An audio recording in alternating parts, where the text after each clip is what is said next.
Hello, my name is Tracy James, and welcome to Off My Shelf, a podcast about movies that are, well, off my shelf, where we go through my DVDs and talk about the movies in my collection. In this episode, I'm sitting with Leah Erbe, friend and person who enjoys Disney movies, just like me.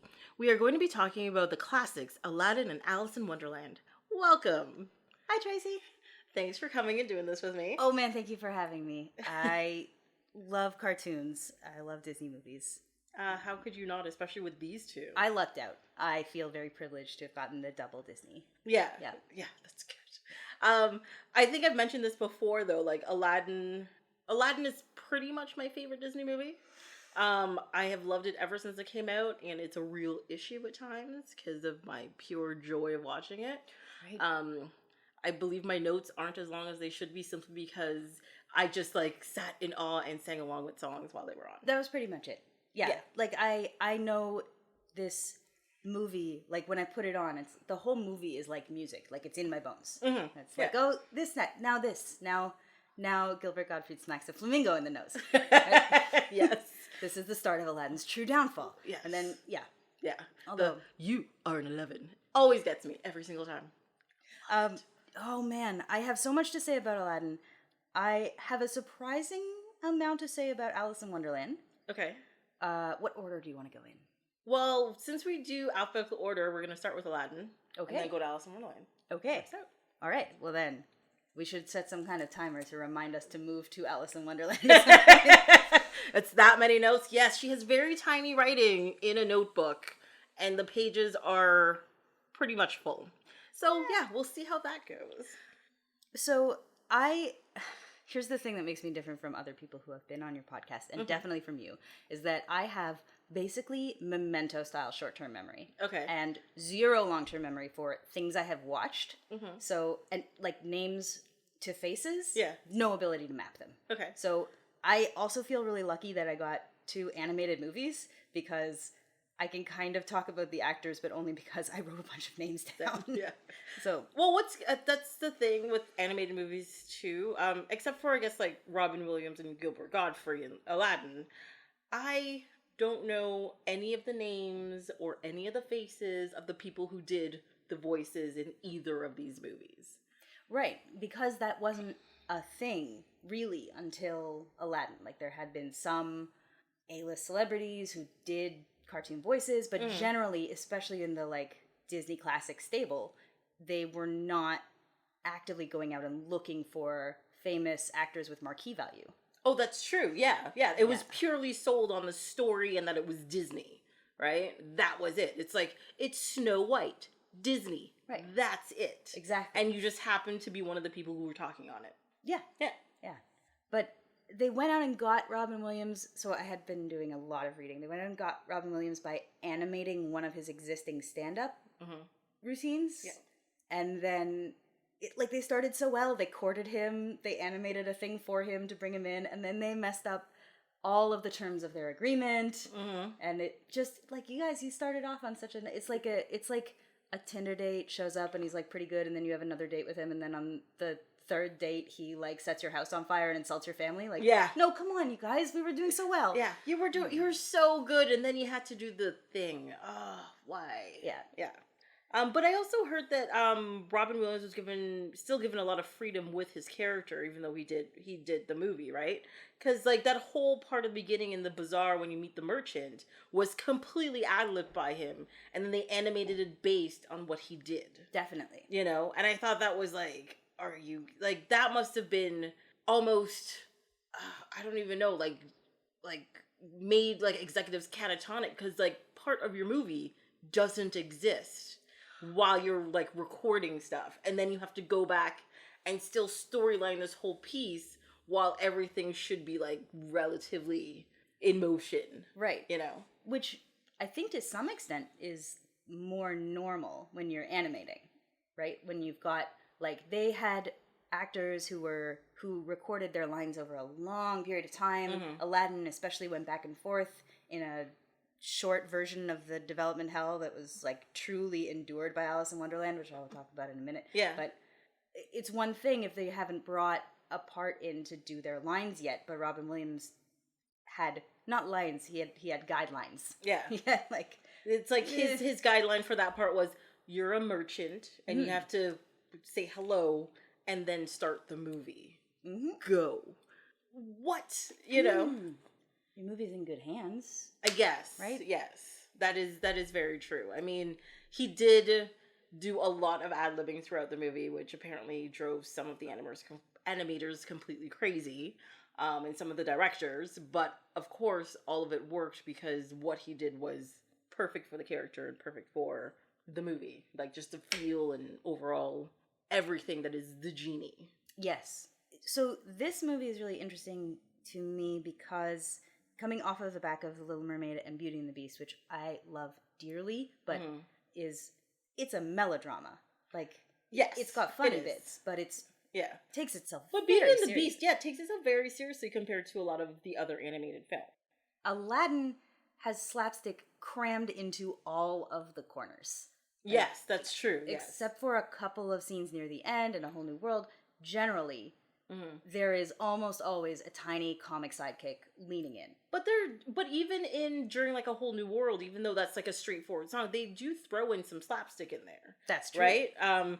Even though they sort of marginalize the racist nature of the Sphinx losing its nose, but it's comedy, right? Yeah. Or there's a thing where she's petting the horse and the horse is in love with her. Like, I think that's just adorable, but it's still pretty funny. Right? It is. Exactly. Yeah. So there are maybe like a few seconds in which it's just serious. But really, they have, not just with Robin Williams, but with Abu and with Iago, they have crammed the movie. I love which is, Abu, yeah. I think why I like it so much is because, especially with Aladdin, the leads are so milquetoast. And like the whole...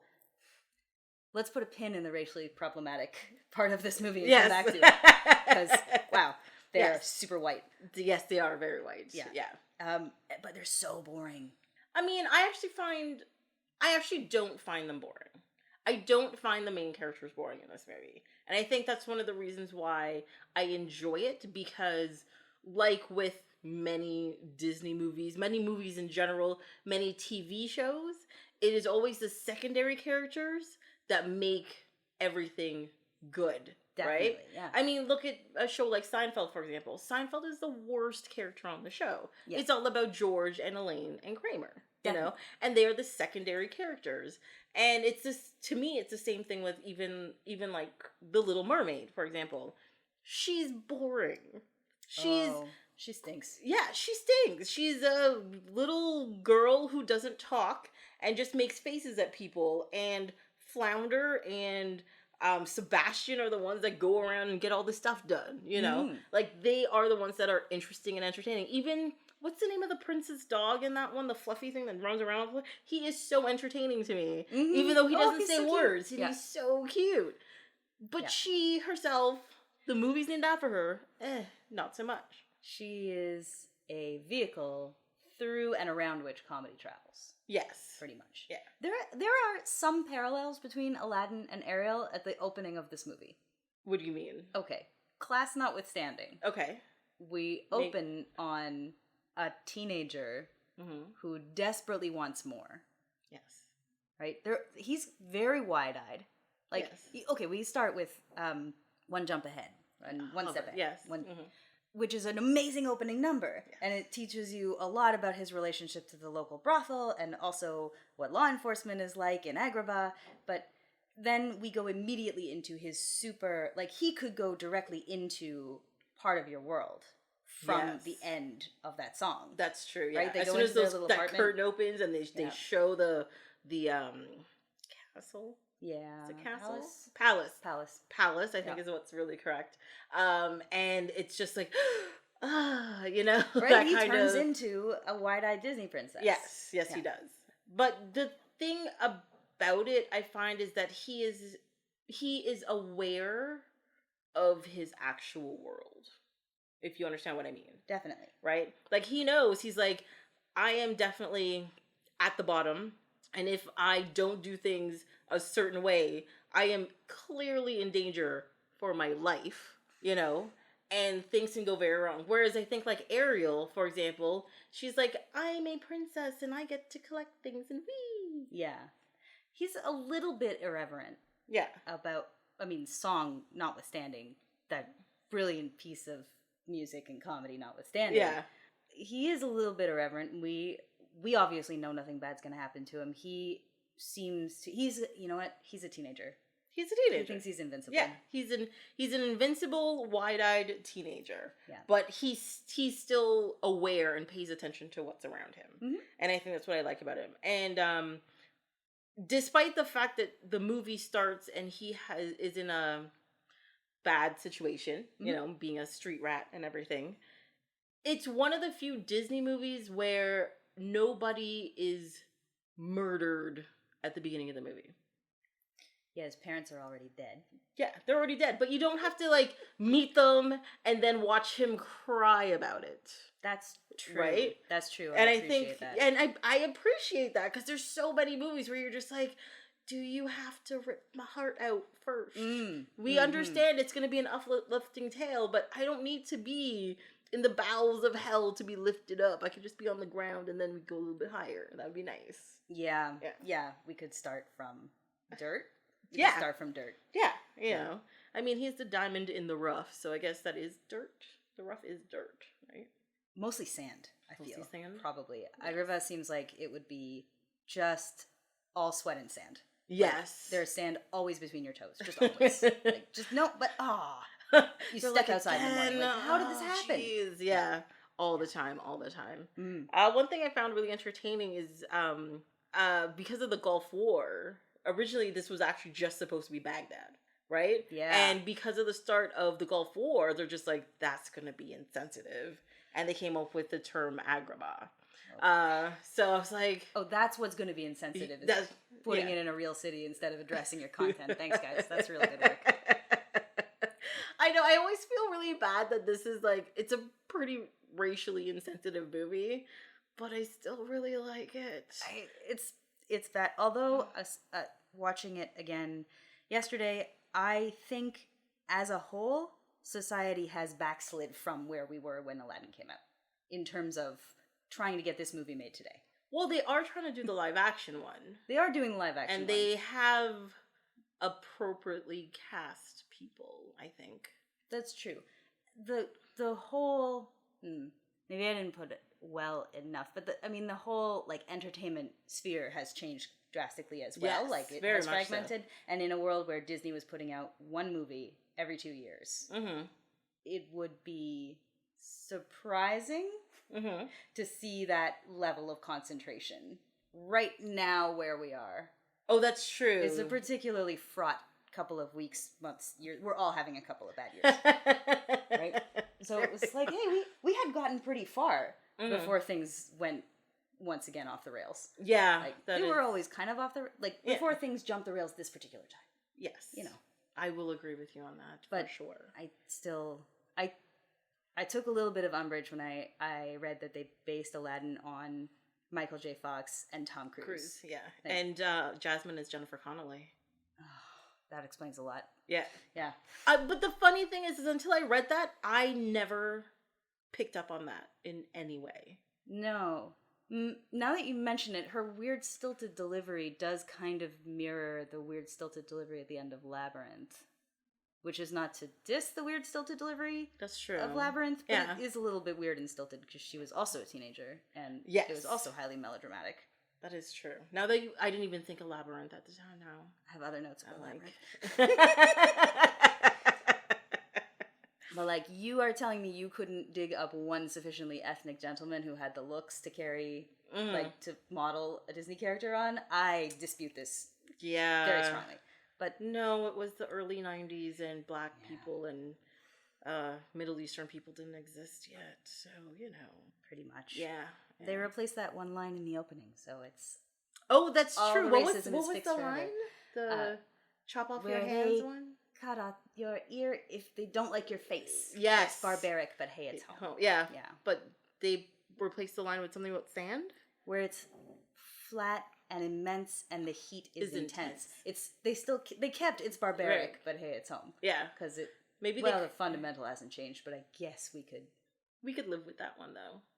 I mean, the heat is barbaric. Yeah. I'll take that. It's not a great word to use. I feel like there are other words. Yeah. You know. Maybe they just got lazy at that point when they replaced those lines and they're like, yeah, that's enough changing. Well, so there were two... Okay, Howard Ashman only wrote some of the lyrics for some of the songs. Okay. And then he came up with the core concept from which Aladdin took root. Okay. He wanted a very different musical, which is very similar to the musical, the stage musical that's out now, which is, I think, going to be potentially what they base the movie on, but the musical is like it has a very different feel. It's very irreverent, but it's like more of a, first of all, we saw it when it was in previews before it went to New York. It previewed here. They must have used every spangle in the Greater Toronto area. I just the stage was shimmering and blinding all of the time. It was amazing. So the best. Splendid. The greatest. Okay. But there are even more comic relief characters because they are making up for the loss of comic relief that you cannot get in real life. Yes. Okay. With the animals, right? Yeah. And the genie and the slapstick. Yeah. So they crammed a bunch more in, and there are a couple more sort of. They took the narrator from the beginning away, and they replaced him with a comic trio of guys who are Aladdin's buddies. Throughout? Yeah. Oh, okay. Yeah, they were kind of a Greek chorus. Yeah. So it's a very different story. So it started life as something very different.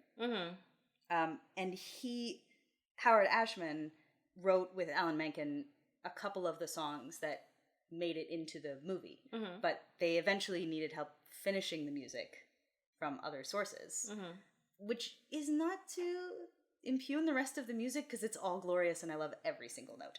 Yes. But thinking about Howard Ashman was writing in the 70s, 80s. I don't know too much about his career. I hope I'm not making too big a fool of myself here. But well, you already know. I know you're talking about the writer of the songs, and you have said his name, and that is literally all I know. So you're doing much better than me. All right. So, can I tell you a story about this story? Yes. So, Howard Ashman comes up with this idea. He's the lyricist, Alan Menken, and he comes up with an idea for the show, Aladdin. And the directors who come on to helm the movie are the same guys who did Great Mouse Detective, Little Mermaid. They are Disney Renaissance superstars. Okay. Right? They write a draft of the movie that Aladdin's got a mom. There are these, I think the comic relief characters, the Greek chorus was in it too. Okay. There's a whole arc of, that's where some of the deleted songs show up. It was very different. Yeah, because wasn't Jasmine supposed to be some vapid teenager who was into clothes and jewelry or something? Oh, that I read about that because apparently originally she was supposed to be just this pretty little rich girl, right? Who is very spoilt and wants things her way and blah blah blah blah. But they just, as the writing went along and they changed the way some of the story went. The way Jasmine and Aladdin was supposed to meet apparently was he was supposed to be by the palace and over the he went to catch a boo over the wall or something. Oh, that crazy. And monkey. Then it was when she was sitting with Raja outside, and then the monkey comes down, and then they start interacting. That's how they were supposed to meet. Surely the tiger would eat the monkey immediately. Well, yeah, there's a whole thing with the tiger or something. I don't know. Huh. But yeah, there was a whole bunch of key pivotal moments in the movie that were completely different originally. And they're let's change the fundamental of this character. Let's change how people meet all together over here. Oh, yeah. Let's do this. And, apparently, the start of this and the end of it are completely different. Except for the name and the name of the characters. And Jafar. And Jafar, yes. So, the directors who come on, Clements and Musker, I wrote that down, because if they're not musicians, I'm bad with names. Yeah. They write this draft that is very far from what we know. Jeffrey Katzenberg, who's the head of Disney, comes in and nixes most of their draft in one day. He shows up and he's this is garbage. One of his famous quotes is 86 the mother, which Jesus, come on. Yeah. It's a Disney film, I guess. Yeah, but did you have to be like that about it? Yeah. So he scraps a huge amount of their draft. This is in April of 1991, and the release is already dead set for November of 1992. And this is an animated film with computers animating some of it, which I can't imagine how big the computers must have been. But oh my god, yeah, and rendering must have taken like months just to render what they did. What, 4 or 5 scenes that had computer generated images? Yeah. So, because like it's the first time you see the Cave of Wonders. Yes. Then like the escape scene from the Cave of Wonders, and then there's the part at the end with like Jafar doing the whole thing, right? Mm-hmm. So that even just like not just animating, but rendering the scenes all together. That probably took most of those months. Yeah, and then them like if there was like something that needed to be fixed or whatever. Oh my goodness, God. Yeah, I don't know. So the guys who came in to fix it, the writers, would later go on to write Shrek and Pirates of the Caribbean. Really? Yeah. Wow, okay. So I absolutely can see where, like, having seen the stage play and just, like, seeing underneath where there was kind of a melodrama, more like Beauty and the Beast in Aladdin. Yeah. Where, how it became something else. The snarkiest thing we'd seen to date from Disney. Which I loved, apparently, yes. Little me could not get enough of it. Also, it taught me, as a small, developing comedic ham, just like giant spotlight hog, it taught me so much via Abu. It's like, I'm not very good at impressions, so probably this genie business is right out, but I'm pretty sure that I could skid around and, like, you know, the physical comedy thing is within my grasp. Yes, exactly, right? And I also, I really enjoyed the fact that even though, like, I would say it was Belle was one of the more rebellious Disney princesses, but up until that point, they were kind of like, meh. I want adventure in the great wide somewhere. Has to break into song. It's loud. It's fine. In. Yes. But I like Jasmine was the first princess that I kind of identified with. Like, she didn't want to be controlled. She was outspoken. She didn't let men talk over her. You know? True. And that's what I really liked about her character, you know? But she actually really isn't in it as much as you would like her to be. But at the same time, she's in it enough that she makes a point. I don't love Jasmine. And I think some of it is we have come so much farther from there. Yes. That it, like, I neglect to put sufficient weight in the steps that they took to give her any kind of direction. And, like, self-sufficiency and motivation. So, like, maybe I'm not respecting it as much as I should. I don't, it seems to me she really is, they are really teenagers, right? Like, there's that whole, you have to get married before your next birthday, and I was like, oh, she's probably turning 21, and then I was like, oh, no. Is like, she 15 or 16? She might be turning 16. Okay, yeah. Because I found 4 different articles about it, and it said she was either 14, 15, or 16. And I had always thought she was turning 21 for some reason. Right? And it's like, when I rewatched the movie, even though I've seen this movie so many times, in my head, I had always thought the father said you have to get married before your 21st birthday. I don't know why. That's Beauty and the Beast. Is that Beauty and the Beast? I'm pretty sure. Okay. Because the last petal of the rose falls on his 21st birthday. Oh, is that what it is? I'm pretty sure that's it. Oh, okay. Because I always thought it was Jasmine. Don't at me, Beauty and the Beast. And so when I rewatched it, he's like, no, he just says next birthday. And I was like, what? Right. Mind blown. Oh my God. And then all of the big pronouncements that she makes that really, like, did not ring true for me were much more understandable. Because that, if I measure it against 14-year-old me, it's bang on. It's bang on? Yeah. I am not a prize to be won. Like, that's the amount of drama that your life has at 14. Yeah. Like, no matter whether you're talking about whether you're going to get married off or if you have to do the dishes and your life is unfair. Yeah. Like, you're like, this is not something I have to do. Walk away. Yeah. This is injustice and I will not stand for it. But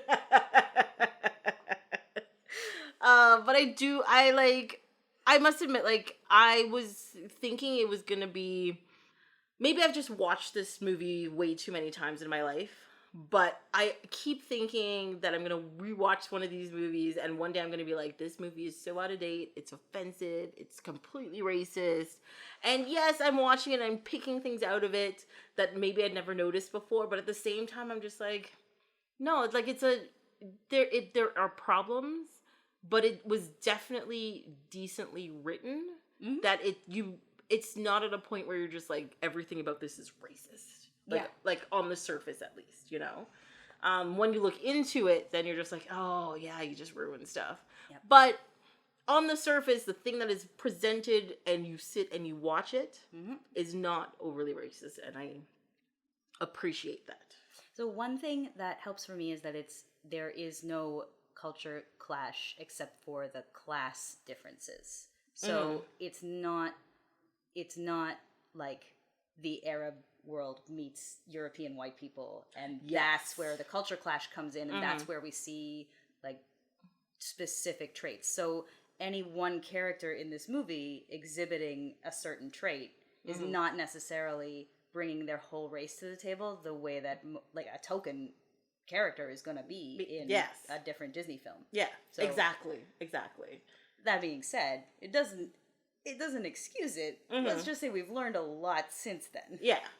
But I think this could easily be a story about a terrible set of people from other cultures.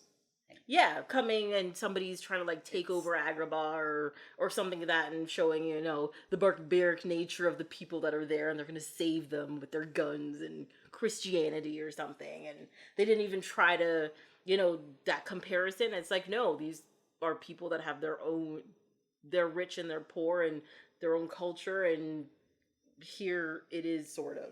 There you go. Right. Yeah. And the world is cruel, and some of them are kind, and a lot of those kind people have money, and yeah. And I thought that was great. Yeah.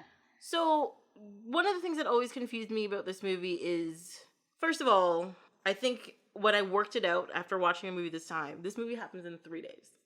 Oh my God. I think it's 3 days. Oh, you're right. Yeah. Yeah. Okay. And so, and in this movie, Aladdin gets captured, trapped in the Cave of Wonders, is brought out and made a prince, comes back, meets the princess, makes her fall in love with him, then almost gets murdered, then comes back and saves the city from Sorcerer Jafar. The city / maybe the world, we don't really know. Maybe the world, yeah. Because, I mean, if he's got that much power, he's not going to stop at Agrabah. He's going to keep going out, right? Exactly. He might make it to the real Baghdad. So, and I'm like, Jasmine, this is one thing that does frustrate me about Jasmine, right? And maybe it's the teenagerness, maybe it's the fact that all Disney princesses fall in love at the drop of a hat. I don't know. But she says right at the beginning, she's not a prize to be won, and she wants to make her own life decisions and all that kind of stuff. They go on a magic carpet ride. Take that however you want to take it. And then they're in love, and then she wants to get married to him the next day. Every turn a surprise. Yes. Every moment red letter. My Jasmine sounds a lot like my Belle. That's completely allowed, don't worry. And it's just like, and it's true, like, I mean, Frozen was the first Disney movie to bring it up, but they were like, you just met him, you're not in love, shut up. It's pretty much what it is, right? And I'm just like, you can't, that's craziness. That is utter craziness. But also, it is in a place where arranged marriages were a regular thing, and you do kind of meet them for one day, and then you're like, yeah, okay, we got married. Yeah, and to have an arranged marriage to a guy that you've done some preliminary vetting on, it's like, well, I guess he kept his hovel pretty clean, and he kept that monkey alive, so, like... He's doing his job, right? Yeah. He didn't murder me at any point during the magic carpet ride. That's true. Because she could have come back in several pieces wrapped in that rug. That is true. Mind you, the physics of riding that rug really confused me, especially during the whole New World sequence, because they're going swooping, they're flipping upside down, and they're still on the carpet, except at certain points when they feel like it, they fall from it and then land back into it. And I'm just like, you need to decide how this rug works, okay? I don't care if they stick to it, but then they have to stick to it all the time. Mm-hmm. That's all I'm asking for. Literally a magic carpet. Which, if we're talking about A+ slapstick. Yes. The challenges of animating a faceless, featureless square of fabric. Mm-hmm. Is fantastic. He is so lovable. So much personality. And he meets Abu, and then he plucks his tail, and then he's like, "Oh, I'm sorry, I didn't really mean to cause you that much trouble." How do I know that he felt that? Yeah. It's because he folded. Yeah, in a certain way. You see it. Oh, he hangs his little carpet head down. And walks you away. Get the expressions, the movement of the tassels. Everything about it is amazing. How they do that. Small aside to see the faces of carpet. But apparently one of the tests, I don't know if this is still true or not, used to be like an animator's test to get into Disney, was you were given I think it was a drawing of like a sack or like a sack of flour, and your job was to animate it so people would fall in love with it, liked it, or it expressed specific emotions. So I like every time I see the rug, I'm like, this is directly from that test. They're just like, we're gonna bring all that information in from those tests. We're going to put it in this rug, and it's going to be amazing. I can't believe it. I'm losing to rug. Although, one last note about the carpet. It's probably not super cool that they just called the carpet carpet. Probably not. It probably had a name. It probably did. Wait, what did the genie... No, the genie just says, hey, rug man, give me some tassel. Yes, that's all he says. He didn't call it a name either. And they've known each other for like 10,000 years or something like that. True. So they could have come up with a name within that time period. Fair point. Okay. Yes. All right. Well, speaking about Genie again, I mean, I loved all of the references that were within the film. I mean, like, some of these I did have to look up. Like, the puppet guy was Senior Wences, which I had never heard of. I don't know what that is. I don't know. And the stewardess, which I didn't know, was Carol Channing. Oh, and wow. I was like, oh, what that reference was. Because I was like, it has to be more than just a generic stewardess. It has to be something, which I thought was really cool. Wow. And then the Macy's Thanksgiving Day Parade reference. I was always curious as to who the actual two people were supposed to be. Are they actual people? Yeah. So the guy, based on my research, right? Who we know is named Fabulous Harry. Yeah. Fabulous Harry. I love the feathers. Oh my god. Oh my god, yes. It was actually Willard Scott, right? But there is an argument online, depending on which one you look at. It's either Mary Hart or Katie Couric is the woman. But if you look up that time period, in 1990, Mary Hart never did the Macy's Day Thanksgiving Parade, but Katie Couric did starting in 1992, which is the year the movie was released, which means it may not be even Katie Couric. Those of you listening at home cannot see the wall of maps and red yarn strings that Tracy has unveiled. You did a lot of research. Yeah, well, no, I got stuck on this one thing because I just looked up Aladdin, Macy's Thanksgiving Day Parade, and they're like, Willard Scott, and then question mark for the woman. And I'm like, that doesn't make any sense. You have got to be kidding me. So I was like, I have to find this somewhere. And on one of the wikis, it said Mary Hart, but I'm like, that doesn't make any sense. I don't think she's ever done it. So then I looked up Macy's Thanksgiving Day Parade, and then there was the whole thing. So, but before Katie Couric, there was a woman named Deborah Norville that did it, who had that, like, blonde, big, like, 80s hair thing going on. Mm. So it may have actually been her that they were referring to. So, I would also posit. Yeah. It could have been a generic reference. That is true. There's that as well. That the animators then had to peg to a person.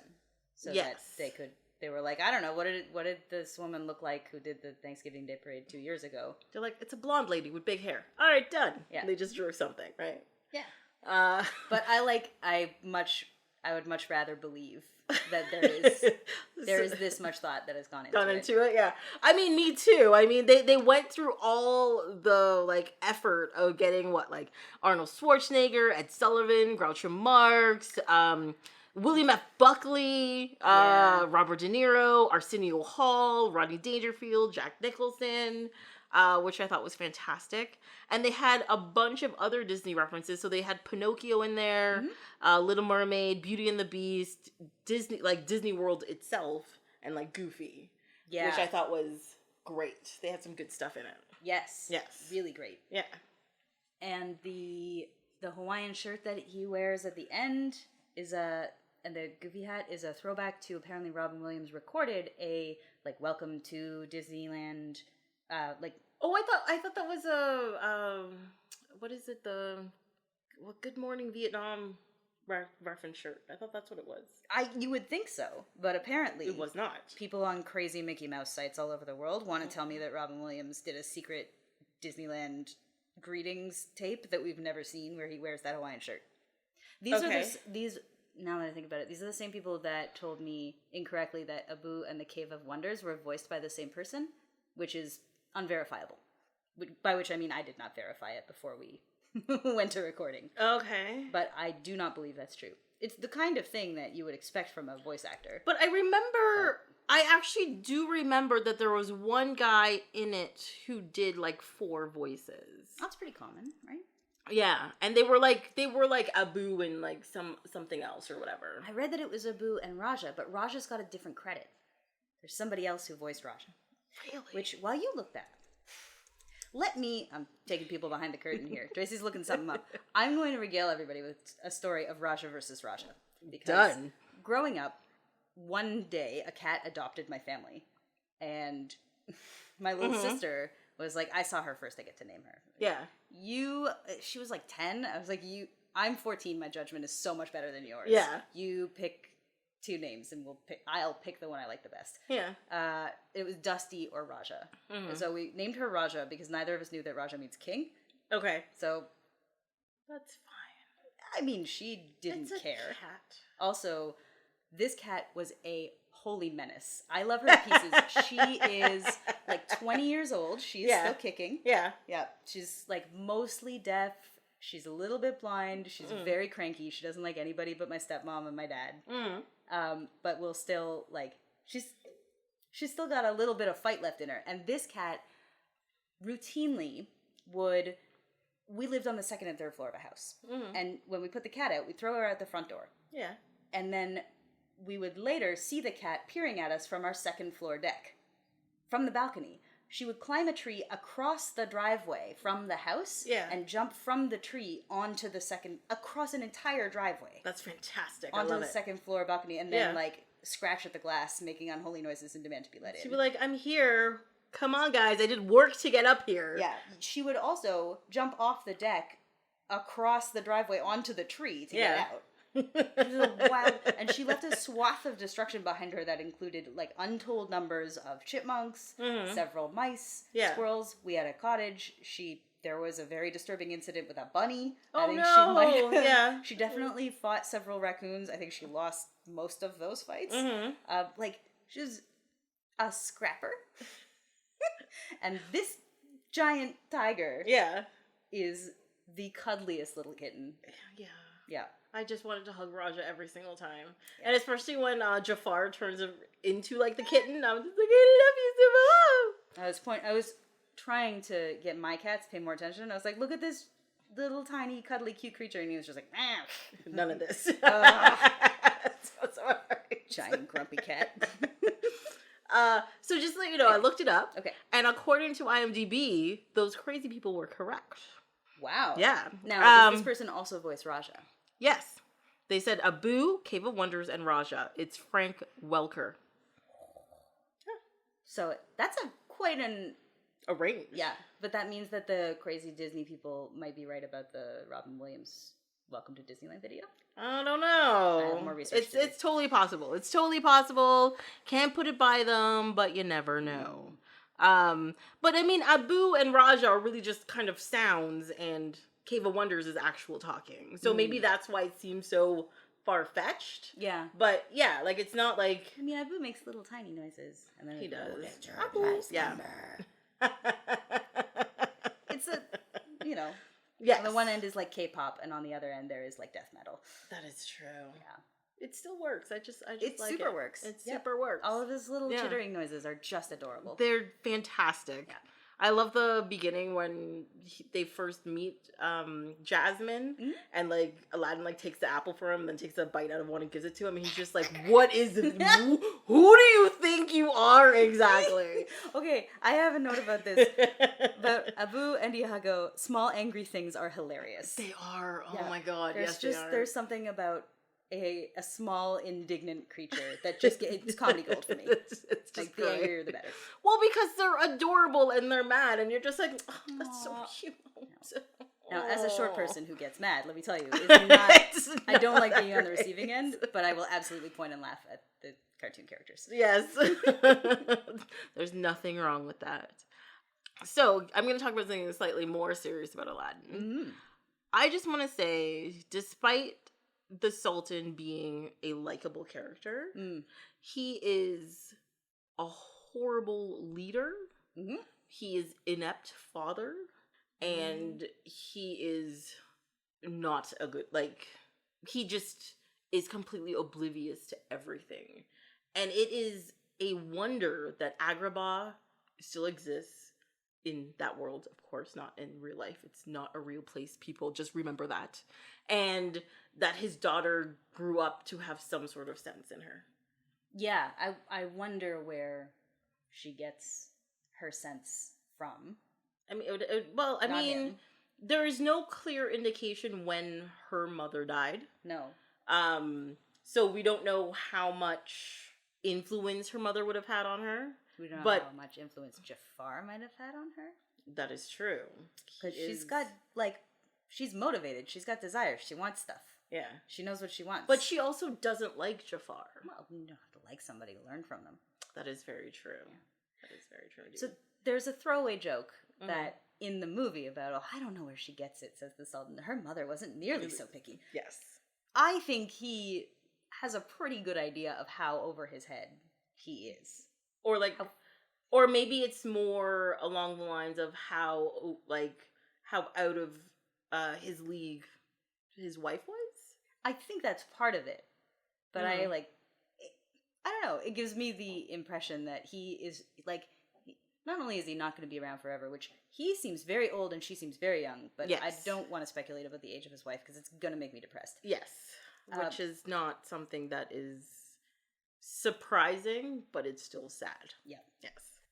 I know some of it is his character, but he does seem just a little bit so desperate to, like, he trusts Jafar. I mean, there's the whole, like, hypnotoad snake staff thing, which, fine, he trusts Jafar because of magic, but he also trusts Jafar anyway. Yes, outside of that, yes. Yeah, and he just really wants to marry his daughter off so that he can be relieved of the pressures of leading, because he is terrible at it. Yeah, because she's going to take over, and the new husband is going to take over as soon as they get married, right? Yeah, and he knows that he's only known Aladdin for 3 days. All he knows is that Aladdin has an elephant and a neat carpet that takes him on a little ride, which is another glorious piece of slapstick. Yes. And then he's like, oh, and you, my boy, will be the Sultan.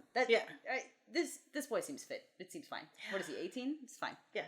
He's all the experience in the world, and he knows all of the things to just go ahead and rule, you know. I was such a fall down wreck at 18. This is so terrible. Yeah, like, it just surprises me. Like, even in today's day and age, like, you have celebrities that are, like, 18 and 19-year-olds, and they're getting, like, pictures in tabloids, and they're like, oh my god, what could she be doing? She's 18. She's gonna do something stupid. Just because she's a celebrity doesn't mean she's not still mentally a child. Done. That's why celebrities are supposed to have people around them. Yeah, exactly. But the problem is, like with anything, the people around them are usually kind of corrupt themselves, so it's a real problem. Let's talk about Jafar. Yes. While we're talking about it. One quick thing of my favorite subject I like to pick up. Yeah. Which is Star Trek. Apparently, which I didn't know about, Patrick Stewart was supposed to play Jafar, but couldn't do it because it conflicted too much with his TNG obligation. I can see that. Yeah, I could see that as well. And when I heard that, I was just like, what?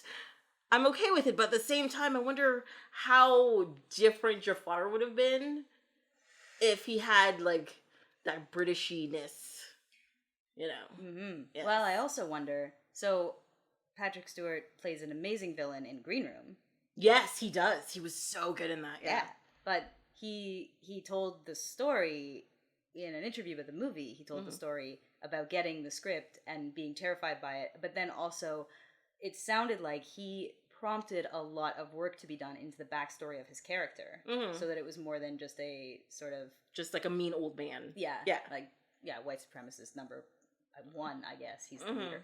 So I wonder whether that would have been the same for Jafar. With Aladdin. Oh, so made Jafar a little bit deeper, not just like a dude who wants, you know, to be sultan. Yeah. More like a back, like, what was his childhood like? Why would he be, how did he end up in this position? You know, that whole bit. Instead, we got this masterpiece performance from Jonathan Freeman. Yes, we did. Yes, we did. So he recorded his lines and then heard Aladdin and Jasmine's lines and then re-recorded a bunch of his lines because he wanted to slow down his delivery, which he thought if he was calmer, it would be scarier. Yes. Which works perfectly because they brought in Iago, and so you can't have the two of them speed talking through the whole thing. Yeah. But for all of his calm, and the character is animated in a very calm way most of the time.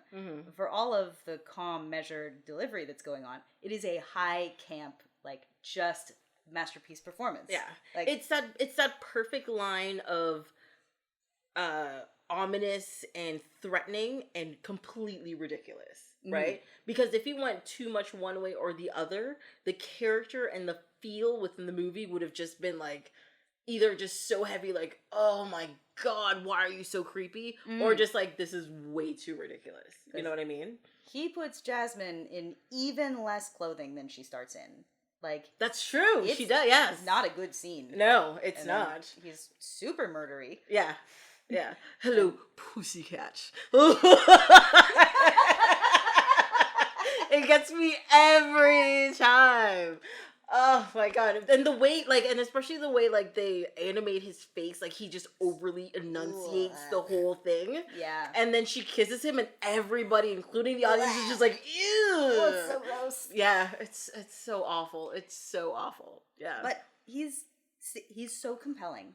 And so Jonathan Freeman is actually still touring with the musical, the live musical, playing Jafar on stage now, which adds a whole different, circling back to the whole racially problematic thing, because it is a white guy playing Jafar, but I mean, as soon as he came on stage, I was like, who is this guy just nailing it? And you're like, Jafar. It's like, the guy. I looked him up at intermission, I was like, oh, dang. That's why he's so good. And it was, like, just a delight. It is, like, he knows, I think, that even though the role changes and the lines change a little bit, like, he is, to some extent, there's a through line to the character that there isn't with other characters. Yeah, he is Jafar, and this is how Jafar is. Yeah. No matter how they try to, like, change what he says and everything. Yeah. It's Jafar, you know? Yeah. Ecstatic. Yes.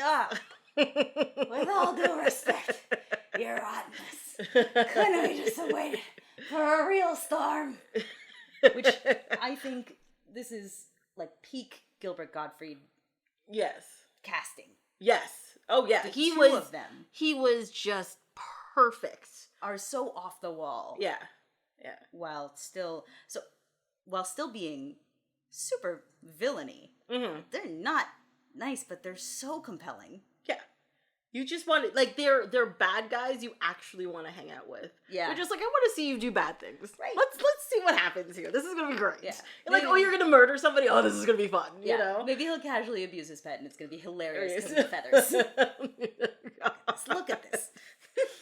Oh my god. He gets so angry that he's molting. It's fine. I also did not remember that it's Iago's idea for Jafar to marry Jasmine in the first place. Oh, yeah. Jafar is supposed to be the criminal mastermind here.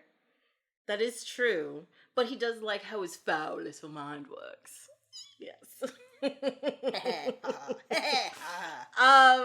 I know we could literally sit here and talk about Aladdin all day. And I would be completely fine with that. But we do have another movie to talk about, which is Alice in Wonderland. Yeah. Yes. Even more classic movie than Aladdin, as it came out in, 1951. Yes. And the version, of course, I have is the 2-disc DVD set, and they've remastered the colors and stuff, and it's just beautiful to look at. Like, it is just a beautiful movie. It is so rich. Mm-hmm. It's so vibrant. Mm-hmm. The animation has so many cool flights of fancy. Yes, within it, yeah. Yeah. And that's one of the things I love about movies that are classically animated is that they still... Sure, some of the colors fade and stuff and they need to be retouched. I understand that.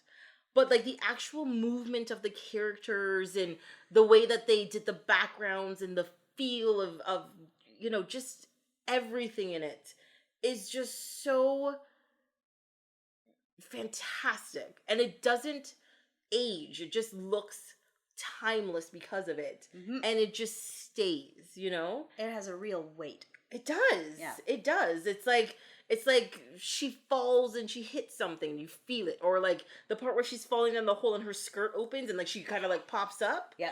And it's just like you feel that pull of like a parachute, kind of opening, and like you feel her falling. Mm-hmm. Yeah. Yeah. Which is also, with the hat tip to the sound effects. Mm-hmm. They provide a lot of that weight and stability, but I think the animation is solid and present and focused in a way that it isn't when you don't have to draw every single one. That's true. Yeah. That is very, very true. Yeah. And I think that's one of the biggest problems with a lot of animation these days is that because there's a lot of companies that just want to rush through things getting done and being finished and making money and all that kind of stuff, is there's a weight and a feeling from a lot of animated movies that are missing that used to be there. Even if the story was relatively bad, but you still can see, somebody took a step. You can see why there's an impression in the sand when they took a step, You can see that the wind is blowing. You can see it blowing through them. You can really feel that. Whereas I find sometimes animation now, you're just like, they drew a picture of wind blowing. Gotcha.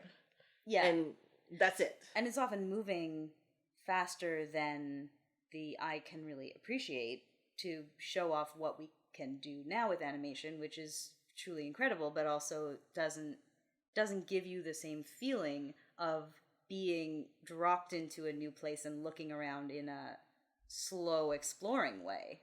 Yeah, to get that overall world experience, that overall immersion into the place that you're in with the animation. Yeah. So my notes about where these movies intersect. Alice in Wonderland and Aladdin, in which 2 errant children fall into caves and lecture others about manners. Yes. Yeah. That is, I don't know. Technically correct. Technically correct. Yeah. I like all of it. Yep. Good stuff. It's also important to note that this movie is not the 1976 pornographic musical comedy Alice in Wonderland, which confusingly also features a song called A Whole New World. Sorry, what? I don't even... How far back do you want me to... You said a lot just now, okay?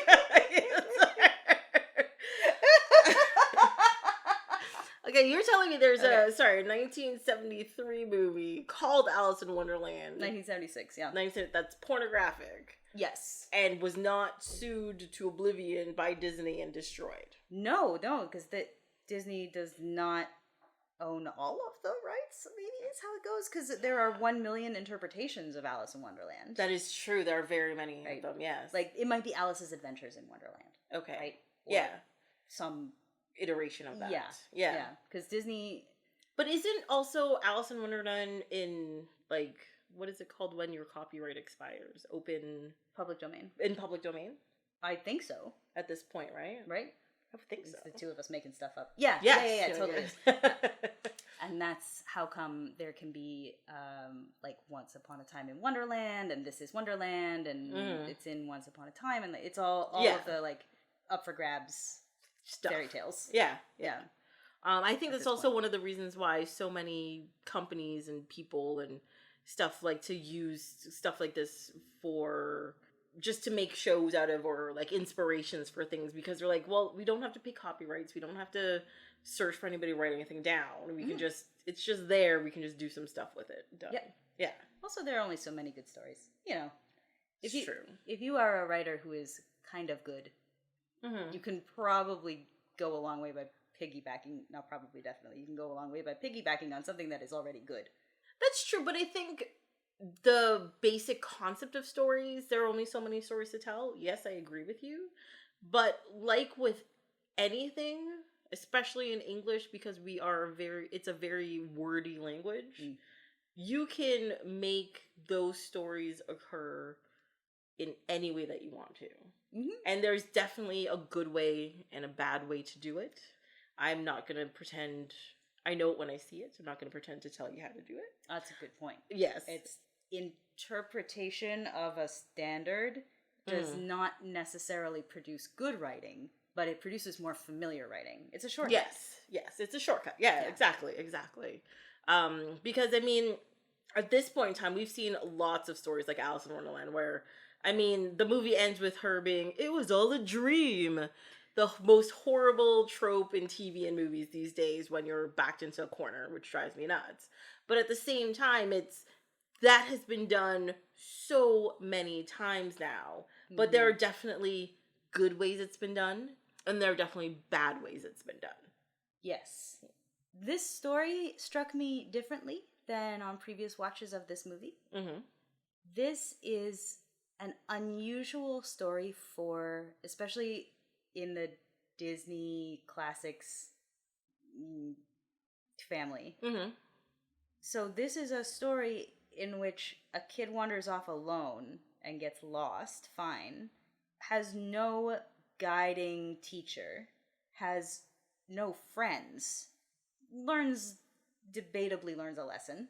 Yes. Mostly is scared stiff. She is not scared stiff at any point, though. She's wide-eyed about it, and she's just like, what is going on? But scared, except for the one time she starts crying when she wants to go through the door. Scared is not what I would use to describe Alice. She's not scared all the way through, but that's what really struck me. When she starts crying at the beginning, she starts crying right away. Yeah. That's like a little kid cry. And she also stops crying right away. Also like and then she's like, I probably shouldn't have cried that much. And I'm like, yeah, okay. Right. Yeah. But the movie made more sense to me looking at this as the adventures of a very small child in Wonderland, which makes it to me a lot more alarming because I had sort of remembered, if you had pressed me about it, I probably would have said the Cheshire Cat is like the guide, but he tells her nothing. Nobody has any information for her. No.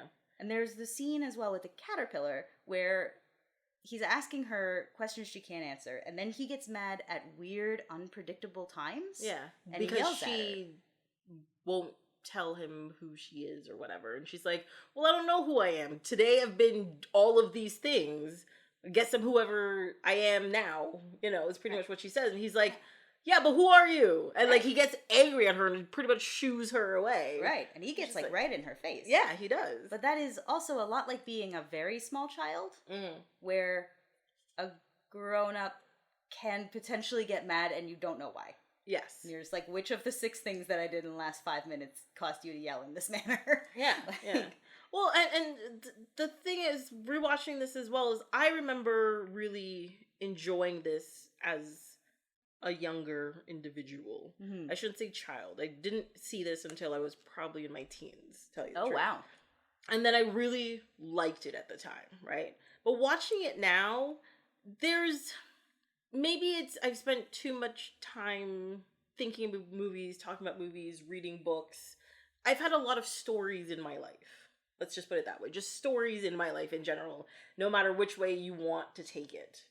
But this doesn't really have a story. And that really frustrated me when I watched it. I'm just like, there's no story here. I am nodding along. Yeah. And I was just like I find some of the characters are interesting and some of the stuff that happens interesting, but I'm like, beginning to end, what? And that was it. Yes. So this movie was in a kind of development hell that Aladdin barely scratches the surface of, where Disney carried this around in his back pocket, as it were, for like 20 years. He just wanted desperately to make this movie, and that's why we have the Mickey through the looking glass. Yes. So by the time it got made, as I understand it, because shockingly it's a lot harder to find reliable information about the making of a 1951 movie than it is about the highly documented blockbuster 92 Aladdin. There were several different sets of directors. Segments were added, segments were cut. But at some point, Aldous Huxley did a draft of the script. Sorry, what? Just really? Okay, yep. All right, yeah. And that was completely scrapped because, shockingly, it wasn't Disney appropriate. Yeah, that's how it would be. Yeah. So it ended up, it's like a collection of sketches. Yeah, just kind of like randomly put together. It's like, it's pretty much Fantasia in a less structured way. A lot of the segments were very similar, more similar than I remember to Fantasia, where it was just like, look at us draw a thing, look at us draw a thing. And look, it's going to be weird and freak you out for a second. Yeah. It's going to be cool, though. Yeah. And wasn't this also like a box office complete bomb when it first came out? Like, and it just sort of like, it grew like a cult following, and I think it was just like, at a certain point, it became more of like an appreciation for the art of it, or the creation of it, than love of the movie, maybe? It was really pushed as being a psychedelic film. Yeah, that'll sell copies, yeah.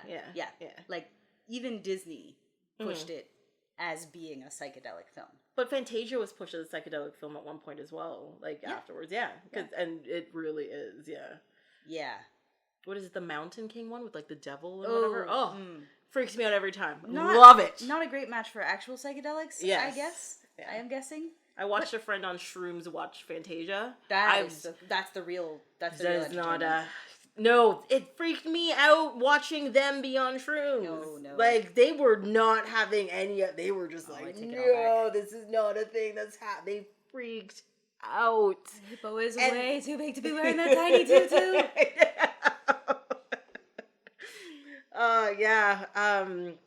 But I wouldn't be surprised if Alice in Wonderland had the same effect at certain points within it, because there are definitely, no, scary is not the thing I'd call any of this thing. Really? I watched this as a little kid. Yeah. And when Tweedledee and Tweedledum show up, and they, like, sort of sneer over to her, they're uncomfortable. Yeah. I never found them scary, but they're definitely people I would, like, cross the street from. Definitely. You know? Like, especially the fact, like, they show up, and she's crawling through the log, because she's like, maybe he went in here. And then they, like, stand on the other side, so she's got to walk through their legs. And I was just like, that's not right. There's also that thing with the giant bird and the caucus race, where she ends up riding him at some point. Oh. He keeps dipping his beak underneath her skirt. Yeah. I don't like any of that, but weird. I think, one thing about this movie is that it didn't deal with the weird, overly sexualized female characters in the same way. That is very true, yes. Which is good because, as I mentioned, it really treats Alice like a very small child or a very large idiot. Or both. Well, small children. But I think that's one of the reasons why the movie does work, is because she is a small child. Is she's allowed to be stupid and, go through things and flip over, and, people tell her stupid stories and all that kind of stuff. There's no kind of, like, weird, creepy tension really within it because of that. But everything just seems like she shouldn't be there, kind of thing, like, you need to not be here right now, and now a queen wants to cut off your head, so I don't know, that seems wrong. Yeah, well, first she just wanted to play croquet. That is true. Oh my, I forgot how cute those little, are they, let's say they're hedgehogs? Oh my goodness. That little sleepy guy. It's adorable. I know I'm supposed to be paying attention, but there's almost no story. Can't I just coo with the hedgehog by now? Yeah. Like, you just want to pick one up and be like, oh, you're so cute. It looks so snuggly. Yeah. But here's what's different from this movie, about this movie. Those aren't her friends. There's the flashback at the end where she runs backwards through all the scenes that she's been in through the movie. Yes. This isn't Labyrinth where they show up at the end to sing a song and tell her how much they love her. They're chasing her. Nobody likes her. Yeah. No, nobody likes anybody in this movie. Why do the March Hare and the Mad Hatter hate the White Rabbit so much? Is this a hare rabbit thing that I don't know about because it's outside my sphere? I don't think so. But did they hate the White Rabbit? They teased him very heavily. They put there's the thing with the watch. Oh, no. And then there's the mustard. Let's be silly. And they put all the stuff in his watch and they explode his watch and then they hoof him out the gate. Yes. And throw him so far that Alice cannot run fast enough to catch him. Which, yes. I mean, he seems pretty bouncy, but still. That's true. Right? That is true. Like, I find the specific set of worlds in it. You're like, the Mad Hatter and the Tea Party, they're one world, right? Yeah. And then there's, like, the Queen, there's one world. And then there's Tweedledee and Tweedledum, there's one world. And there's Cheshire Cat. Even though he moves from the different places, he's one world in himself. Yes. But none of them particularly interact well with each other. Because even when the albatross shows up at the White Rabbit's house when she's big. The dodo? Is it dodo? Why did I say albatross? Because of the water, I think. Never mind. But the dodo shows up, and he's just a tool. Like, he's just not... He doesn't actually care what he's asked to do. He's just doing what he feels like doing. Burn the monster out. Yeah. Yeah. You know, and, like, she's gone, and he's still trying to start that fire. And you're just like... He's gonna burn down that rabbit's house. Did you see his adorable carrot wallpaper? Right? Ugh. There's a lot of pink in that bedroom, but I still kind of enjoyed it. But maybe that's just like a Easter bunny kind of thing. I don't know what rabbit decorating. We don't know. Maybe there was a whole rabbit family that we didn't even see. Oh my god. But what if the rabbit children are in another room sleeping and the house is on fire? Oh, they'd be squished against the wall and she gets big. Be dead too. So, well, that would be sad as well. Interestingly, one of the very many ways in which this movie was terrifying to a small child is that she gets big, and that's wrong. Because big things are very scary to me. Okay, yeah. Anything But they get scared of her when she is big throughout the whole movie, though. That is correct. Yeah. That is correct. And her getting big, like that scene where she gets as big as the house, does not trip whatever wire in my brain is scared of big things. But in Aladdin, at the end, when the genie comes around the corner and they're on the balcony and he like is about to be wished free, and he's big, that's too big. That's too big. It's very scary. I don't like it. Really? Very scary. It's unnerving. I don't like the big part things. where he scares me is the part where he's under Jafar's like power and he's like picking up the palace and they like actually like show like black lines under his like eyes and stuff and he's all like and he's just like, I'm sorry, you know, I have no control over this. That's when he scares me. I'm just like, oh my god, you know. Yeah. So the character that we know but it's wrong. Like Bart Simpson in The Thing and I. And there's in the Treehouse of Horrors where there's a scary Siamese twin Bart that lives. Oh yes, that lives in the attic. Yes, that freaks me out. So I can't go near it. I hate thinking about it. It's uncomfortable. Like, yes, I agree. Yeah, because it's even though they're animated and they're not real, it's still like the uncanny valley. You're like you're the same, but you're not at the same time, and you're just like, and it just unnerves you. You're just like, I'm very uncomfortable all of a sudden with this that's happening. Yeah, which I think is what makes for a little kid. What made it for me, the little kid who was scared of literally everything. The thing that got me was not so much the big and small. I'm not sure about why it didn't get me, but when the queen's face changes and she gets mad, and the caterpillar's face changes and they get mad and they turn red. That's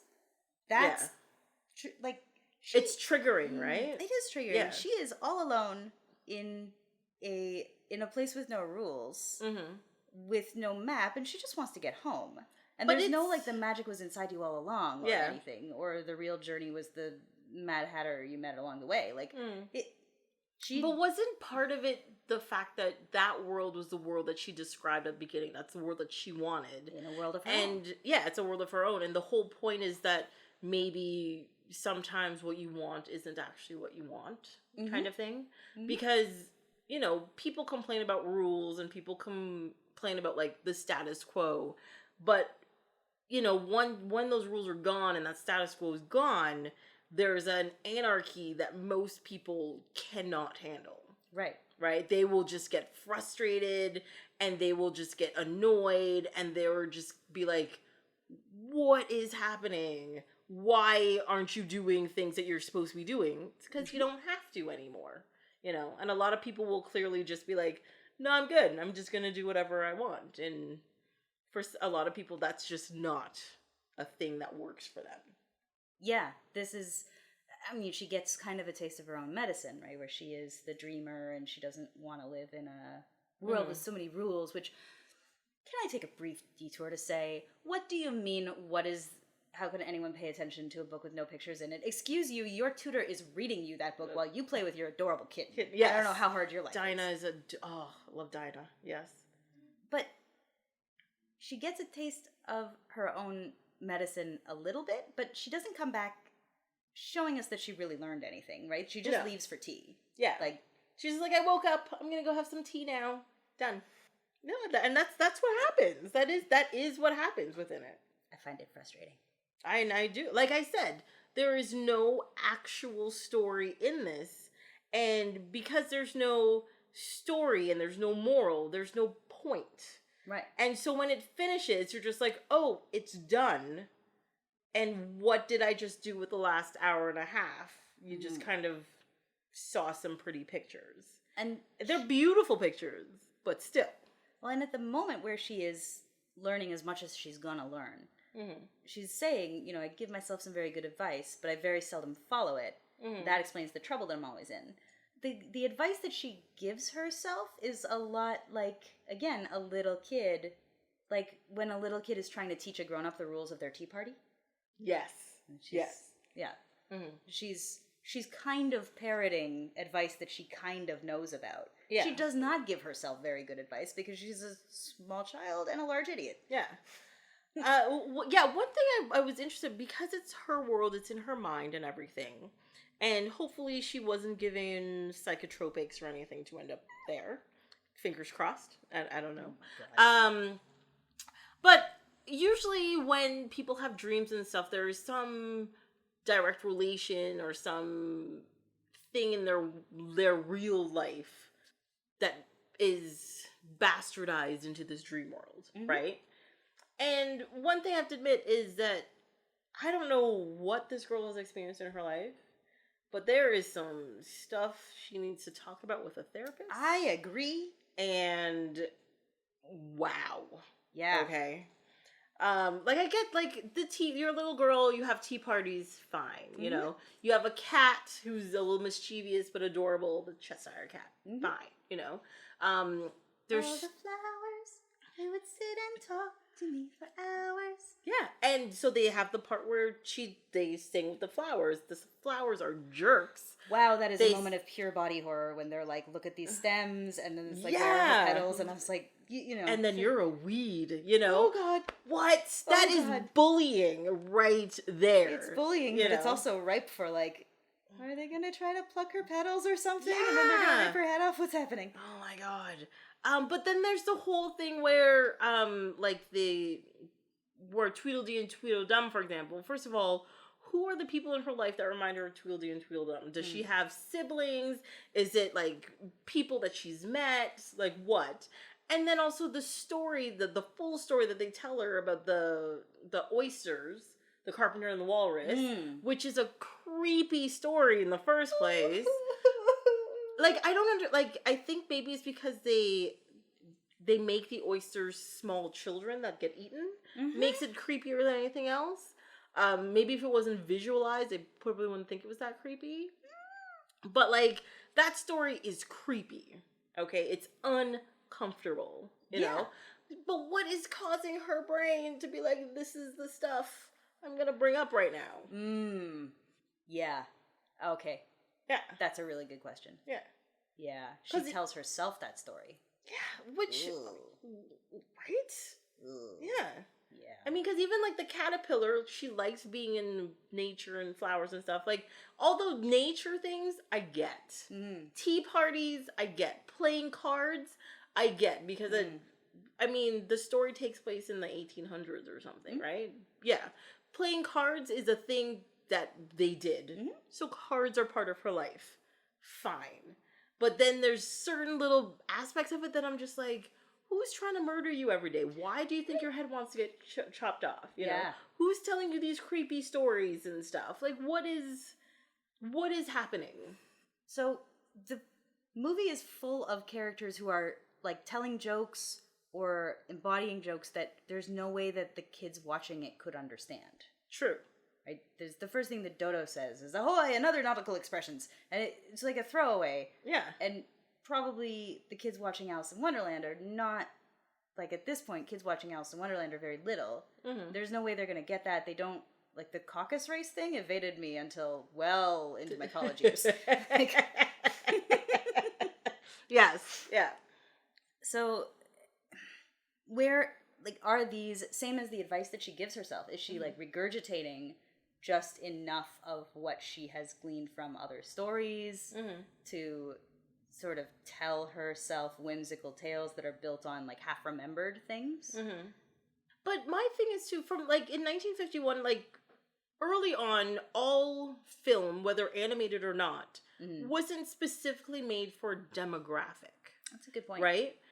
Disney and, like, all those, you know, like, Mickey Mouse stuff, they showed it in after newsreels and stuff, before movies and stuff. It was made for everybody. So, a movie like this, when it was made, like, who it's not made, it wasn't made for children. Right, it was a family movie, not a children's movie. Not a children's movie, exactly. And I understand it because a lot of animated movies now are taking that same point. I mean, think of, like, Finding Nemo and The Incredibles and stuff. And there's the Box Trolls, if you haven't seen it. And the Box Trolls, yes. Okay, good. Everybody else who hasn't seen it, pause, go watch the Box Trolls. It's very good. Right? Wasn't it amazing? I loved it. Yep. Actually, Kobo and the Two Strings was it was beautiful. It was a lot more deep than I was expecting it to be. But it's also because it was done claymation style.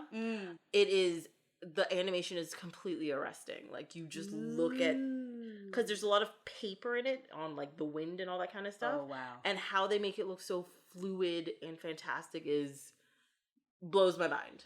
But yes, look at Kobo and Two Strings as well. So it's great. Maybe what we're looking at here is a a demonstration of skill from the studio, right? And from, like, it has 1 million songs in it. Some of them are 15 seconds long. This is apparently, I did not actually write down that note, but I saw that this is the movie that has the most songs in it. That wouldn't surprise me. There are so many tiny ones. Yeah, that are like 5-10 seconds. They're like blah blah blah, and then song's over. Yeah. Like, all right, there you go. Yeah. But, and okay, that being said, so it's a demonstration of skill, which is made by Disney, who has been trying to make this movie for 20 years, and at a certain point is like, I guess you have to just finish the thing. Yes, put it out there. Yeah. What are the enduring parts of it? Because, like we said, there's very little story. There's a questionable moral. If there is any. Yes. If there is any. Why is it so stuck in, like, this particular Disney's interpretation of Alice in Wonderland is so ubiquitous? I think, like I said, it's because it's beautiful. You know, and it's an artistic expression that has permeated through a bunch of different things in society as well, right? Because people make references to the Queen of Hearts. People make references to the Mad Hatter. People make references to a Cheshire Cat, you know? Like somebody who sits around grinning and skinning at you. but who disappears when they need you the most. Like, that person exists, you know?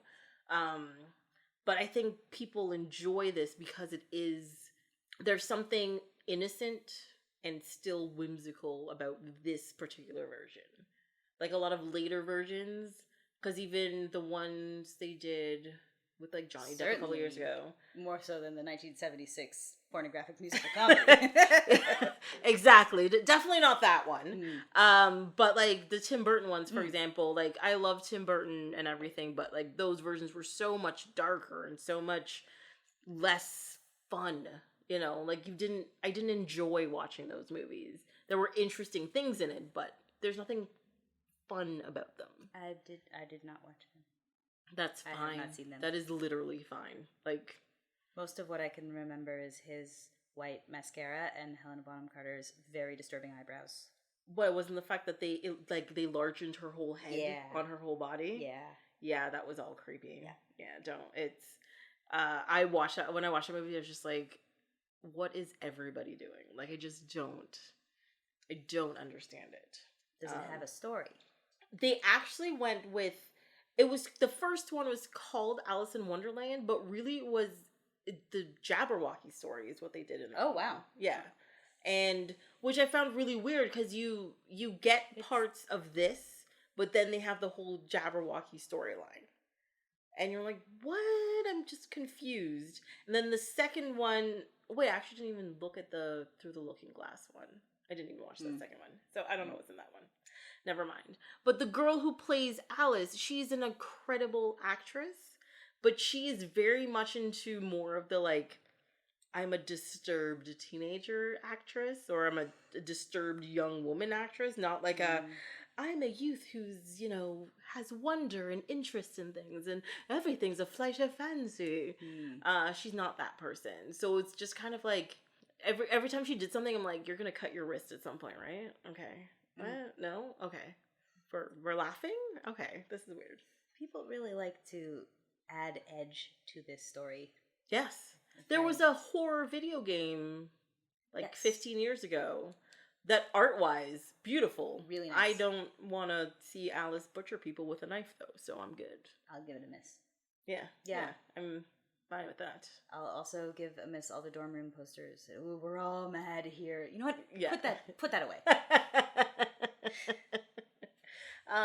But yeah, like, I mean, I think it's really fun. Like, even in, for example, Batman, there's a Mad Hatter, bad guy in it, who wears a hat, who's crazy as well. I did not know that. You did not know? Oh, yeah, that's good stuff. I did not know that. Yeah. I have a lot to learn. You do. Mm-hmm. I mean, and they have, what if they brought the Queen of Hearts into a couple things, and now I'm just gonna blank out on that one. Yes, I am. Never mind. I'm not gonna talk about that. It's fine. What's your favorite song? Of this one? Mm-hmm. To tell you the truth, I don't remember any of the songs. I find the songs forgettable. Gasp. I do. I find the songs forgettable. And it's not even one of those things, like, when I do this podcast, I specifically watch the movies on different days, just so things don't just, like, blend together, right? Mm-hmm. So, like, I watched these movies 2 days apart, and it wasn't that, you know, Aladdin songs were stuck in my head. I watched it, the movie was finished, and my brain was like, that's done, check. And that was it. Something I had to learn as a very young girl, those songs. Really? Maybe. Like, maybe that's why they're in there so deep. Yeah. So, you know, I learned them really young. Though there's one song I still remember. It's not from Aspen. It's from Anne of Green Gables, the play. I learned this when I was in, like, grade 4. It's the ice cream song. And it is delectable than ice cream. I even the most respectable eat ice cream. It's wonderful on a summer's afternoon. What does it take? That in June, every single year in June, that song pops into my head. This is why, on cue. This is why I can't remember important things about my life now. Like I mean, don't ask me what I did yesterday. Right. But in grade 4, this is the song I learned for a play. Thank you. Postal code at my office. I've worked there 10 years. Every time. No idea. Look it up. No, you know why? Because the lyrics for the ice cream song are stuck in there, taking up all the space. Yeah, there's nothing. I think, well, the lyrics for all of the the Aladdin songs were in there taking up a lot of space, and a couple of other movies. There are a lot of lyrics in those songs too. They are dense songs. Oh my god. Like the Prince Ali Fabulous, the whole Alibaba song. That song has so many lyrics in it. Even like there's the one part where the prostitutes, or what are we calling them? The dwellers? Yes. Where they sing about Prince Ali. That thing alone is like a page of lyrics. Yes. But I also think it's really funny that they don't recognize Aladdin because, they were just shooing him at the beginning of the movie, which was like a day before. Yeah. I love it. I absolutely love it. I hadn't thought about that. They do not like him when he has no money, but they know him by name, which is also weird. Yes. Which means he's probably a person who's been around them for a while. Like, not like around them as in like he buys their services, hopefully. But more like he is, but everybody in town seems to know Aladdin, right? Nobody's taking him in. Nobody's giving him food. Nobody's helping him. But they know Aladdin. Yeah. Because he stops at the beginning and he talks to the ladies. He's like, hello, ladies. Into trouble a little early, aren't we, Aladdin? That whole bit. The people baker with his tray, like always. Yeah. Right? So everybody knows him. Everybody knows him. But nobody's doing anything for him. I don't know. It's very cutthroat. Yes. Yes. I did see a GIF or a GIF, if you're into that kind of thing, that had been reversed of him right after that song when he escapes with the bread, taking the bread away from the little kids because it's in reverse, and then sitting down and celebrating over the bread that he just took out. It was way funnier than I thought it was going to be. Yeah, because he sits down and he's like, yeah! I'm usually a pretty soft touch, but that one really got me. I like it. I like it a lot. Any other things about Alice in Wonderland? I have the worst notes, Ralph. Things like, her clothes stay remarkably clean even though crawling through dirt. Oh, my notes are very different. This movie is a harsh punishment for a tiny idiot. I did want to note that the ending, as somebody who suffers from sleep paralysis, is particularly poignant for me. And she is just like, wake up, Alice, wake up. Yeah, and she's still sitting there under the tree, not getting up, right? Yeah. That one's weird. I do have an anecdote about the Mad Hatter. So Mad Hatter, or being mad as a hatter, is actually like a old term that's been around for a long time. Because mercury used to be used in making hats. And mercury poison gives you like the shakes, and apparently it also causes you to be aggressive, mood swings, and have antisocial behavior. And mercury poison to this day is still also known as Mad Hatter's disease. That's why he didn't like the White Rabbit. Because he was aggressive and antisocial. Oh, maybe that's what it is. But also maybe that's why the table is so big and he's got only that one friend in the dormouse. Because he doesn't want anybody else there because he's like, this is enough. What is the dormouse's life like? He gets jam on his nose and sits on sugar. Pretty sweet. See what I did there? I see what you did there. Yeah. He just wants a nap, though, and he is at the loudest tea party in the whole world. But that's why they keep putting him in there, closing the lid, everything's fine. That's true. Yes. And I really sympathize with the dormouse. Yeah. You guys are very zany and all, but I would like a nap. Yeah. I mean, isn't it like, so does that mean on their birthdays they don't do anything, and then on their unbirthdays they keep celebrating? So isn't that kind of like celebrating your birthday? Because then if every day is a party and the day that's your birthday is not a party, isn't that sort of like celebrating something? Well, presumably they celebrate their birthdays. A different kind of celebration? Yeah. So they just celebrate all the time. I mean, they have all those fancy tea sets. That is true. They have to do something with them. I enjoy the fact that, like, they did something different with all of the tea sets. Like, there's the one that's like the egg and you crack it open, and there's the one you can cut in half for half a cup of tea, and all that kind of stuff. I was just like, who sat there and thought about the different ways to get tea out of, like, teacups?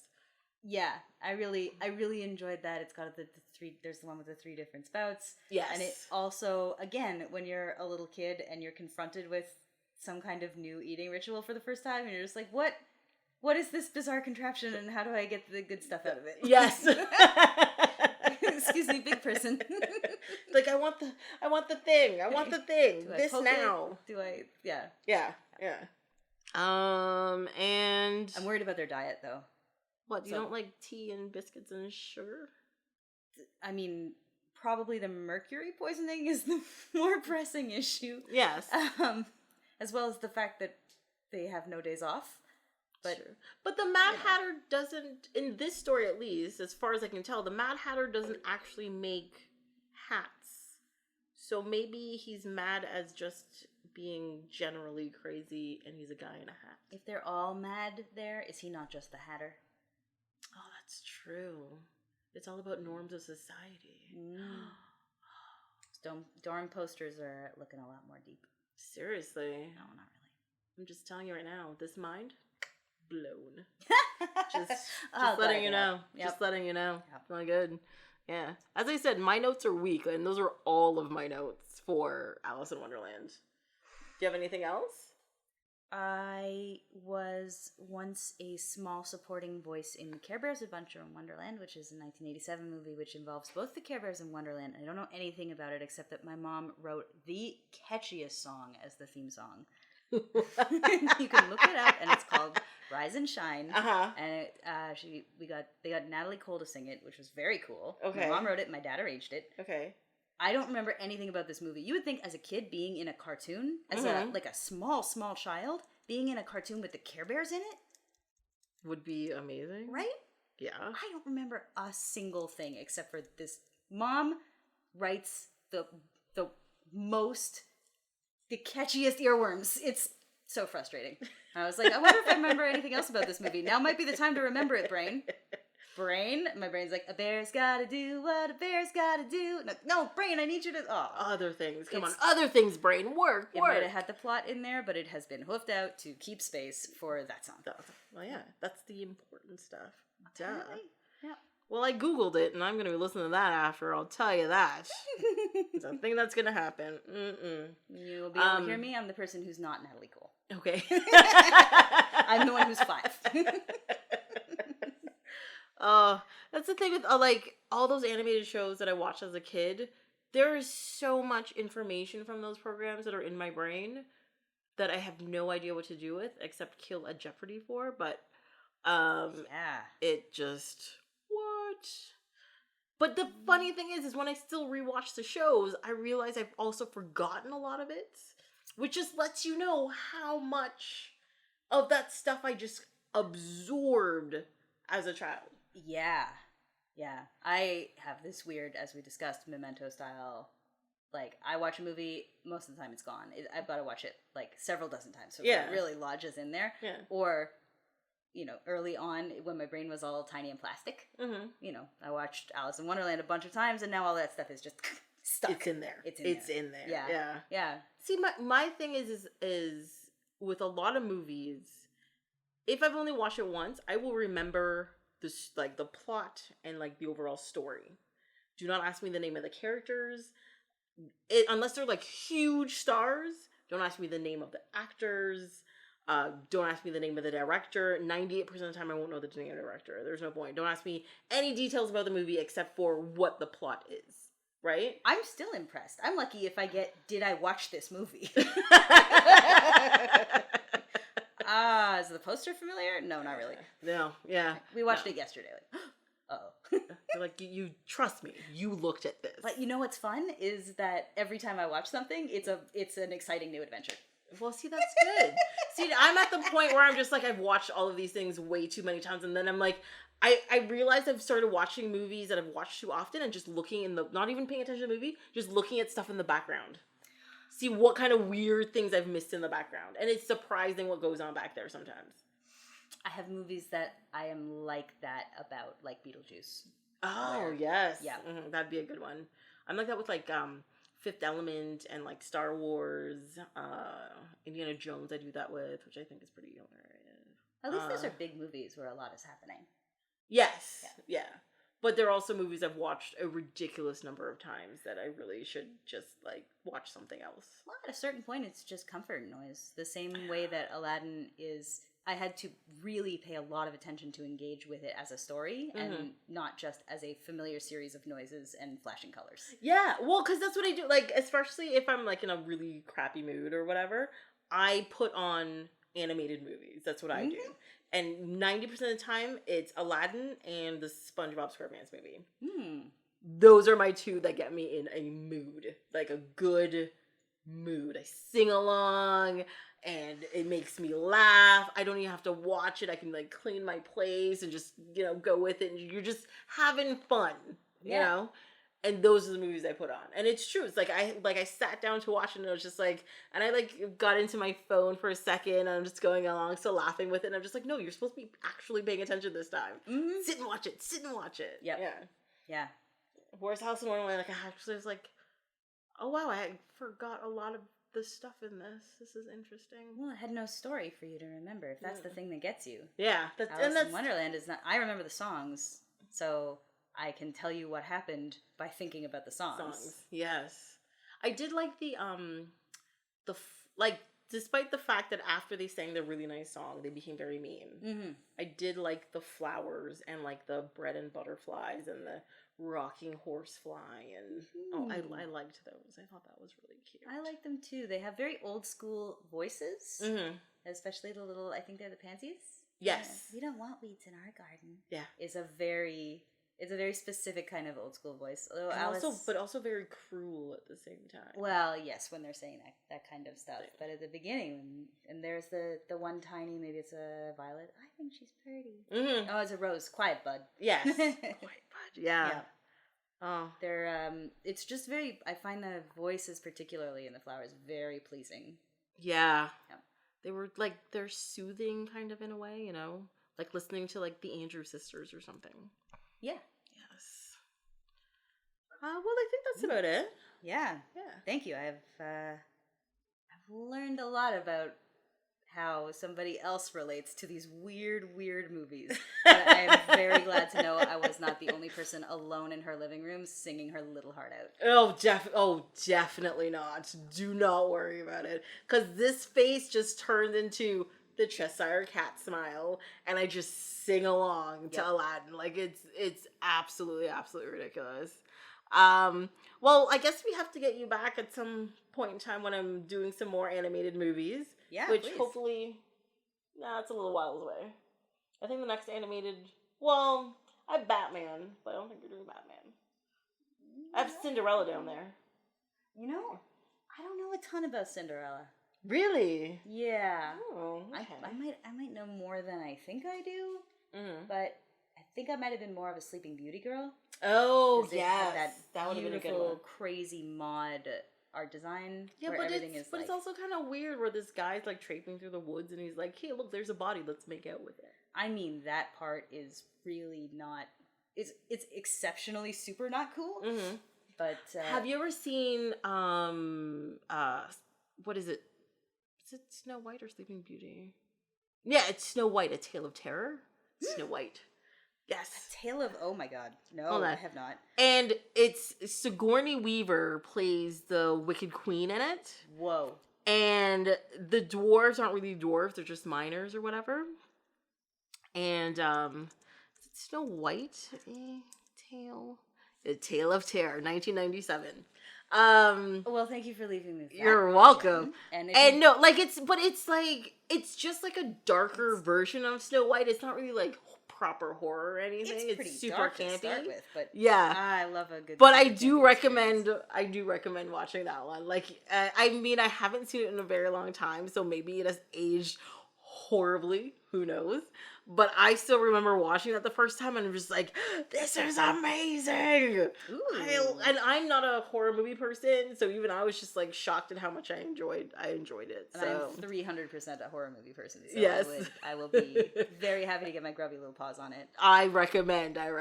You know what's weird is what hasn't had a gritty reboot, which is my other favorite Disney film, is The Sword in the Stone.